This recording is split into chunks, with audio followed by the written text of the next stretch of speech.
Hi everyone, माझ्या blog मध्ये आपलं स्वागत आहे. मी दीक्षा कुलकर्णी. आणि हे बघा, माझ्या लाडकी बहिणीचे मला पैसे भेटले या. तर मग यांनी द्यायचं नाही. नवरा इतका हे राहतो की नाही, गोड बोलू बोलू माझून पैसे घेतले. आता मी मागत येते म्हणजे नंतर देतो. 3 दिवसापासून म्हणताय मला पैसे देताय, अजून दिले कधी देणार आहे तुम्ही पैसे? पहिले काम कर ना तू. मी काम करत पण पैसे कधी भेटणार आहे? कशा ना त्याला काय भेटणार आहे? म्हणजे तेच पैसे तेवढे मग कामी येतात. लाडकी बहीण नवरा म्हणूनच म्हणतात उषा खालचा साप राहत.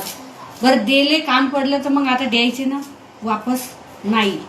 नुसतं घुमवायचं, देतो देतो देतो देतो. नवऱ्याला 4 महिने हो 6 महिने हो देणारच नाही पैसे. याच्या पुढे मी देणारच नाही तुम्हाला. नवऱ्याला उशा खाला साप म्हणते तर बायकोला काय म्हणते माहिती आहे का तुला? काय माहिती आहे? काही नाही म्हणत. हा?